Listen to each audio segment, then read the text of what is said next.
You are watching Platinum Northwest TV News. Good evening and thank you so much for joining us. I'm Philadelphia Mangoeng. Let's take a look now at the news making headlines.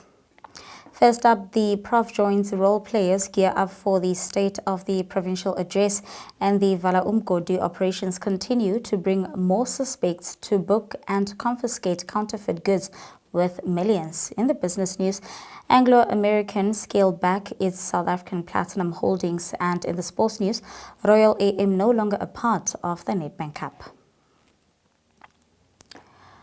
We begin here. The Provincial Joint Operational and Intelligence Structure, that's Provjoints, that consists of various government departments and security forces led by the South African Police Service, is gearing up to ensure a safe and secure State of the Provincial Address, which will take place on Thursday at the Northwest Provincial Legislature in Mabato.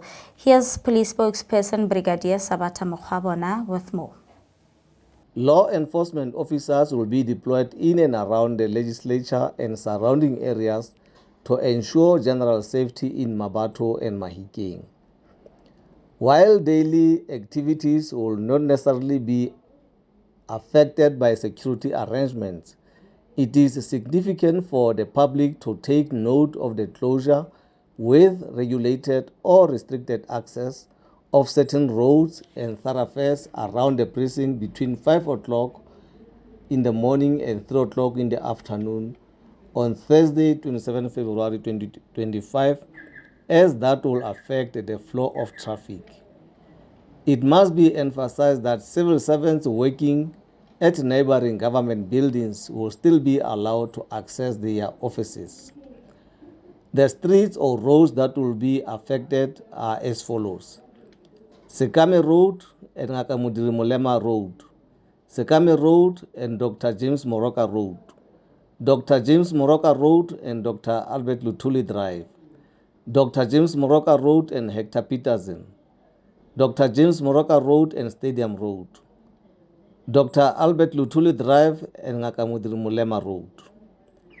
An appeal is made to members of the public, civil servants, learners, and all those who normally use roads, streets, thoroughfares, and other public offices in and around the aforementioned roads to cooperate with law enforcement officials who will be manning and working in the area. The deployment of law enforcement officials is intended to ensure that normal day-to-day activities are not unduly affected or obstructed, and the cooperation of everyone is important in this regard. In other news now, the ongoing Vala Umgodi operations in the province led to the arrest of 22 suspects between Thursday the 20th and Sunday the 23rd of February for contravention of Section 49(1)A of the Immigration Act 2002. In Ntshavheni, a man was also slapped with a 1,500 rand fine for employing an undocumented foreign national. Of the 22 suspects, 9 were nabbed in Ntshavheni, 5 in Mabeskral, 5 in Moinoi, as well as 4 in Mokhwase. Now they comprise of Mozambique, Zimbabwe, Ethiopia, Lesotho, Malawi, Pakistan foreign nationals, as well as a South African. Here's more from the SAPS. In the operations conducted in Mahikeng, Ventersdorp and Ntshavheni, police confiscated counterfeit goods of different brands that entailed clothes, backpacks, cigarettes, assortment of turkeys, sneakers, and many more, worth 3.4 million rand. All suspects are expected to appear today in the magistrate courts in Mokhwase, Bafokeng, in Ntshavheni, and Brits. The acting provincial commissioner of Northwest, Major General Patrick Asaneng, hailed the team for their continuous efforts in the fight against illicit economic activities. In more news, amid accusations of fraud, corruption, the Democratic Alliance has reaffirmed its demand that President Cyril Ramaphosa remove Khumbudzo Ntshavheni from her role as minister in the presidency. This comes after the Hawks conducted an investigation in 2021 into the minister's actions while serving as the municipal manager of the Ba Phalabora local municipality in Limpopo. In addition to the claims by the senior managers in the ba Palabora, implicating Ntshavheni Auditor General Tsakani Maluleke, made scathing findings against her management of the local municipality's finances during her tenure. Now, back in 2020, Judge Kenneth Miller of the High Court in Polokwane called the events surrounding the tender repugnant as well as devastating, and asked that it be investigated by the Hawks to be handed over to the NPA. Now, DA spokesperson on state security Diane Barnard has repeated the party's sentiments. As Minister in the Presidency, Minister Ntshavheni juggles important positions, including leading the State Security Agency. She cannot serve as Minister in this portfolio or in any portfolio while under criminal investigation and possibly compromised. We call on her to step down immediately, failing which the President must relieve her of her duties. A President's cabinet reflects their care for the nation. Members of the executive must be fit for purpose, but instead we've continued to witness an appalling backslide in moral standards from some of our ministers. Last year, the former Minister of Justice, Thembi Simelane, was linked to the VBS scandal, yet not fired, just shuffled. Judge Gerrit Muller of the High Court in Polokwane called the events surrounding the tender repugnant and devastating and asked that it be investigated by the Hawks and the NPA. It's reported that the Hawks have completed their investigation and the docket is now with the NPA. As the Democratic Alliance, we repeat, no minister accused of corruption should serve in the cabinet. End of story. She must go. Moving on to international news now, more than 7,000 people have been killed in the fighting in the Eastern Democratic Republic of Congo since last month, with Prime Minister Judith Suminwa saying with a significant number of civilians amongst the dead. Now, about 3,000 deaths were reported in Goma, that's the capital of the Eastern DRC's North Kivu province. The Prime Minister shared findings that more than 2,500 bodies were buried without being identified, while another 1,500 were still in the morgues. Since January, the Rwanda-backed M23 rebel group has captured swaths of the eastern DRCs, including the key cities of Goma and Bukavu, that's the capital of the South Kivu province. UK at the United Nations representatives expressed their deep concerns at the security situation in the eastern DRC. We express our deep concern at the continued advance into DRC of the M23 and Rwandan Defence Forces. This is an unacceptable violation of DRC's sovereignty and territorial integrity and a breach of the UN Charter. The occupation of Bukavu is a serious escalation which heightens the risk of a wider regional conflict. The United Kingdom is clear that there needs to be an immediate cessation of hostilities and a return to dialogue via African-led peace processes. There can be no military solution. As my Foreign Secretary has said, Rwanda must withdraw its troops. The UK is actively considering next steps alongside international partners, including the possibility of a review of all UK support to Rwanda. The M23 and Rwandan Defence Forces takeover of Goma has displaced close to 1 million people in North and South Kivu. Hundreds of thousands are now in desperate need of life-saving support. Civilians, particularly women and girls, are at increased risk of violence, including sexual violence. We have seen harrowing reports, including of 165 women raped and many burned alive at Goma Muzenze prison earlier this month. The parties to the conflict must adhere to their obligations under international humanitarian law. And with that, let's take a look now at the business news.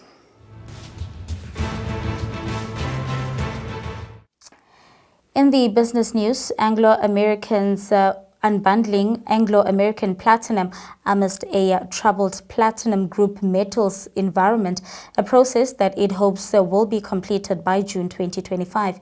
In 2024, Anglo signaled the end of an era when it announced that it would scale back its platinum holdings in South Africa following its exit from coal back in 2021 and 2022. Anglo American won't exit South Africa in its totality. Kumba Iron Ore will remain held. Now, Anglo American Chief Executive, that's Duncan Wanblad, gave an update of the group's operational performance across its various sites, including its South African Kumba iron ore site. Let's take a look. Future. At our iron ore assets, Kumba in South Africa delivered in line with its reconfigured business plan, which of course is reliant on third-party rail and port performance. Minas Rio in Brazil achieved a record performance, consistently delivering to plan and moving towards benchmark performance levels. At our PGM operations, another strong performance here, and the stability at our processing assets has allowed us to get built-up work-in-progress inventory back to more normal levels. De Beers production was rightly lower, reflecting our proactive response to a prolonged period of challenging market conditions and higher than normal levels of inventory in the midstream. In nickel, strong operational performance and process stability gives us a higher confidence for 2025 and 2026, which has led to a modest increase in production guidance. And finally, steelmaking coal in Australia was impacted by some difficult strata conditions at Aquila and the suspension of mining at Grosvenor following the underground fire in June. Our production guidance for 2025 and 2026 is largely unchanged, given the stability delivered by our revised operating model. Now, looking ahead, 2027 promises further stability and further growth opportunities. Now, South Africa, which is home to roughly 80% of the world's platinum, has also experienced several problems that affect the industry, such as electricity shortages and infrastructure issues. And that's all from the business news. Up next, we get the very latest in the sports.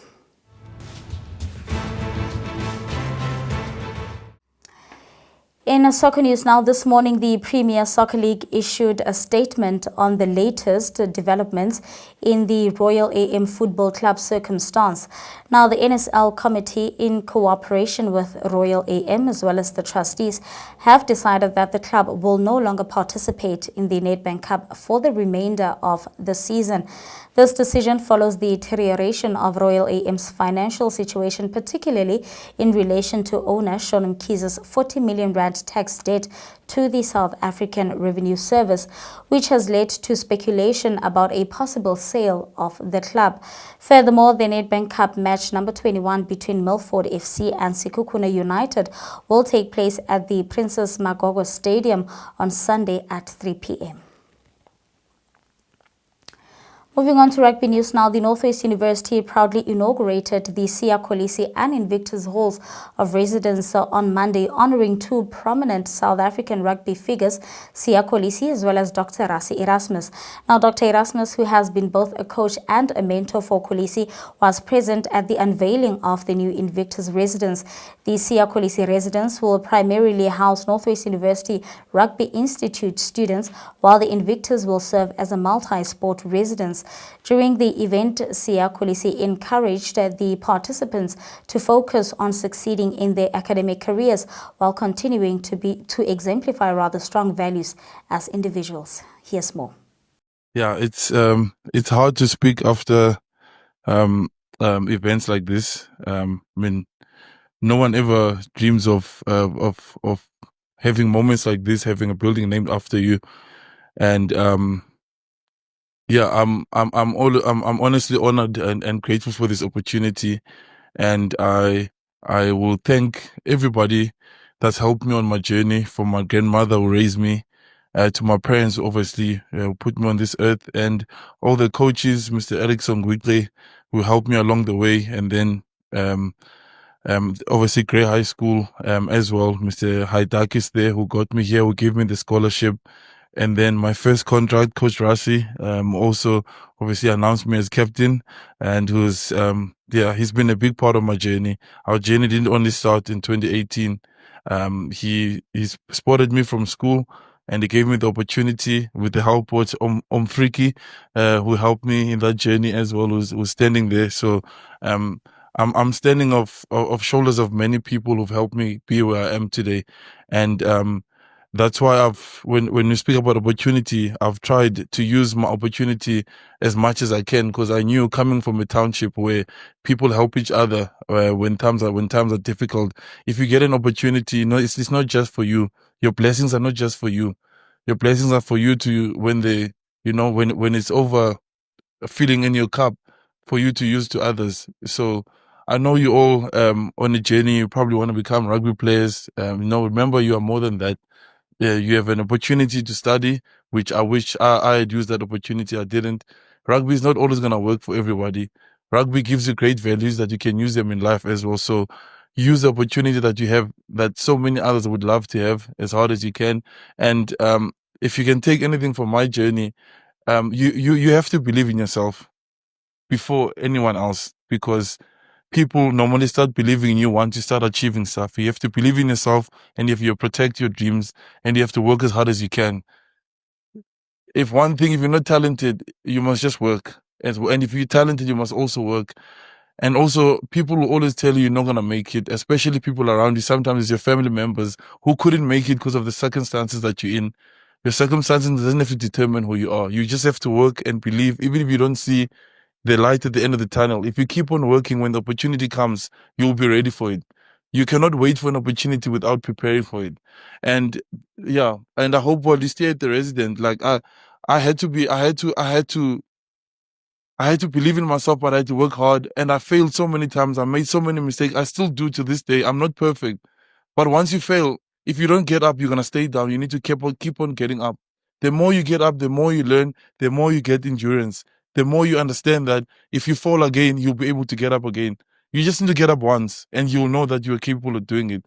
And just be good people. That's also important. Try and be as best as you can. I haven't always been the best example. I'm learning. I'm getting better each day. Be kind to one another. Be there for one another. Don't try and be cool and be the cool cat. I've done that too. It's not awesome. Just be kind and be a good human being, and you never know where life can take you. So all the best for everybody who stays in here and every in the university. Try be a good example when you live out there. And yeah, thank you to the university. It's a huge honor for me and my family for this opportunity. And I'm so grateful that my story has inspired people. But now my goal is to make sure that the story of the next generation is not the same as mine. That the stories they's growing from a much better place. That their tomorrow is much better than it was for me. So thank you for honoring me. And obviously I would do nothing without the team. So I see my name is up there, but I'm nothing without my teammates. I'm nothing without my coaching staff, my family, and the people that have supported me. It might be my name up there, but their names are there with mine. So thank you and all the best. I appreciate it. And that's where we're going to have to wrap it for tonight. Thank you so much for watching. I'll be back again tomorrow evening. Till then, good night and take care. It's that time of the year again. Premier of the Northwest Province, Lazarus Kagiso Mokhosi, will deliver the 2025 State of the Province Address on the 27th of February at the official opening of the Northwest Provincial Legislature, led by Speaker Dr. Desbo Mohono.